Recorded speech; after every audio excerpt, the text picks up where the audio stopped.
ನಾವೆಲ್ಲರೂ ಮನುಷ್ಯರು, ಯಾವುದೇ ಧರ್ಮದವರಾಗಲಿ ನಾವೆಲ್ಲ ಮನುಷ್ಯರು, ನಮ್ಮಲ್ಲಿ ಅದೇನೆಲ್ಲ ರಕ್ತ. RSS ನವ್ರು ಇದಾರಲ್ಲ, ಈ RSS ನವ್ರಿಗೆ ಆಕ್ಸಿಡೆಂಟ್ ಆಗ್ಲಿ ಅಥವಾ ಕಾಯಿಲೆ ಗೀಲೆ ಬಂದ್ರೆ ರಕ್ತ ಬರೀ RSS ನವ್ರದೇ ತಕ್ಕತಾರ?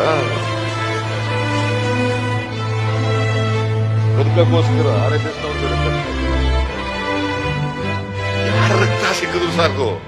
ಮುಸಲ್ಮಾನ್ ರಕ್ತ ಸಿಕ್ಲಿ, ಕ್ರೈಸ್ತರ ರಕ್ತ ಸಿಕ್ಲಿ, ದಲಿತರ ರಕ್ತ ಸಿಕ್ಲಿ, ಯಾರು ಸಿಕ್ಲಿ, ಒಳಗಡೆ ರಕ್ತ ಸೇರಿಸ್ಕೊಂಡ್ಬಿಟ್ಟು ಬದುಕಿದ ಮೇಲೆ ಮತ್ತೆ ನೀನು ಮುಸಲ್ಮಾನರನ್ನ ದೂಷಿಸ್ತಕ್ಕಂಥದ್ದು, ಅದರ ಹೆಸರಿನಲ್ಲಿ ವಿಷ ಬೀಜ ಬಿತ್ತಕ್ಕಂಥದ್ದು, ಬೆಂಕಿ ಹಾಕ್ತಕ್ಕಂಥದ್ದು ಮಾಡಬಾರ್ದು. ಇದನ್ನೇ ನಾವು ಖಂಡಿಸಬೇಕಾಗುತ್ತೆ. ಇದಕ್ಕೋಸ್ಕರ ಇವರಿಬ್ಬರು ನಮಗೆ ಆಕಸ್ಮಿಕವಾಗಿ ಒಬ್ಬರು ಹಿಂದೂ ಧರ್ಮದಲ್ಲಿ ಹುಟ್ಟಿರ್ತಾರೆ, ಇಸ್ಲಾಂ ಇವತ್ತು ಈ ದೇಶದಲ್ಲಿರ್ತಕ್ಕಂಥ 125 ಕೋಟಿ ಜನರು ಕೂಡ ನಾವು ಇಂತಿಂತ ಧರ್ಮದಲ್ಲೇ ಹುಟ್ಟಬೇಕು ಅಂತ ಇರುತ್ತದಿಲ್ಲ, ಅರ್ಜಿನೂ ಹಾಕೊಂಡಿರೋದು. ಜಾತಿಗಳಿದ್ದಾವೆ, ಧರ್ಮಗಳಿದ್ದಾವೆ, ಭಾಷೆಗಳಿದ್ದಾವೆ, ಹುಡ್ತೀವಪ್ಪ.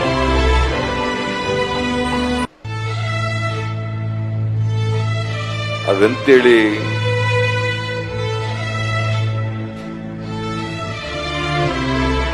ನಾವು ಮನುಷ್ಯತ್ವವನ್ನೇ ಬಿಡಬಾರದು.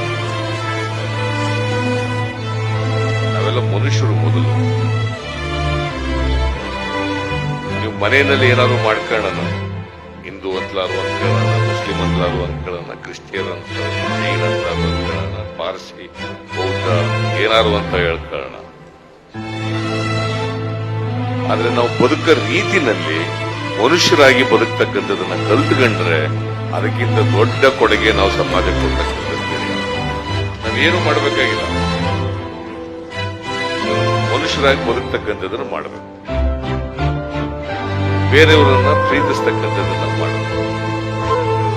ಇದು ಇವತ್ತಿನಿಂದಲೇ ಈ ದೇಶದಲ್ಲಿ ನೂರಾರು ವರ್ಷಗಳಿಂದ ಕೂಡ ಇದು ಹೇಳ್ಕೊಳ್ತಾ ಇದೆ. ದುರದೃಷ್ಟವಶ ಸ್ವಾರ್ಥಪರರು ಈ ಕೋಮುವಾದದ ಬೀಜವನ್ನ ಬಿತ್ತಿ ಅದನ್ನ ಬೆಳೆಸಿ ಎಮ್ಮರುವನ್ನು ಮಾಡಲಿಕ್ಕೆ ಪ್ರಯತ್ನ.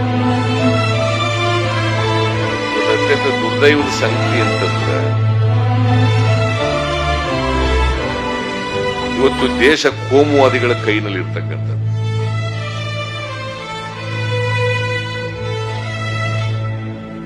ದೇಶ ಕೋಮುವಾದ ಕೈಗಳ ಅಧಿಕಾರ ಅವ್ರ ಕೈನಲ್ಲಿ ಇದ್ರೆ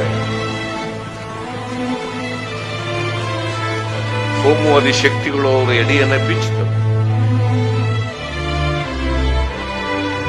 ಆ ಎಡೆ ಬಿಚ್ಚ ರೀತಿಯಲ್ಲಿ, ಬಿಚ್ಚದೇ ರೀತಿಯಲ್ಲಿ ನೋಡ್ಕೋಬೇಕಾಗಿರ್ತಕ್ಕಂಥದ್ದು ಈ ದೇಶದ ಯುವ ಜನರ ಜವಾಬ್ದಾರಿ, ಕರ್ತವ್ಯ ಅಂತಕ್ಕಂಥದನ್ನ ನಾವು ಮರಿಬಾರದು.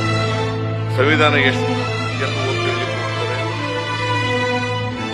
ಬಾಬಾ ಸಾಹೇಬ್ ಅಂಬೇಡ್ಕರ್ ಅವರು ಕೊಟ್ಟಿರ್ತಕ್ಕಂಥ ಸಂವಿಧಾನ, ಲಿಖಿತ ಸಂವಿಧಾನದಲ್ಲಿ ಬಹುಶಃ ಜಗತ್ತಿನಲ್ಲಿ ಅತ್ಯಂತ ಉತ್ಕೃಷ್ಟವಾದಂತಹ ಒಂದು ಸಂವಿಧಾನವನ್ನು ಈ ದೇಶಕ್ಕೆ ಕೊಟ್ಟಿದ್ದಾರೆ.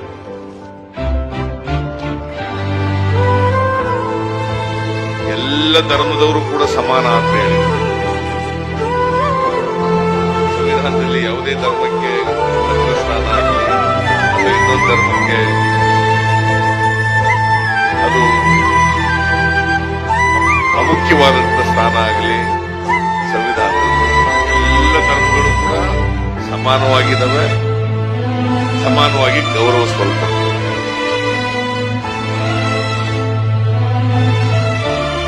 ಮತ್ತೆ ಈ ಜಗತ್ತಿನಲ್ಲಿ ಎಲ್ಲಾ ದೇಶದಲ್ಲೂ, ಜಗತ್ತಿನ ಎಲ್ಲಾ ದೇಶಗಳಲ್ಲೂ ಕೂಡ ಒಂದೇ ಧರ್ಮದವರು, ಒಂದೇ ಜಾತಿಯವರು ಇರಲಿಕ್ಕೆ ಸಾಧ್ಯನೇ ಇಲ್ಲ. ಎಲ್ಲ ಧರ್ಮದವರು ಇರ್ತಾರೆ, ಎಲ್ಲ ಜಾತಿಯವರು ಇರ್ತಾರೆ.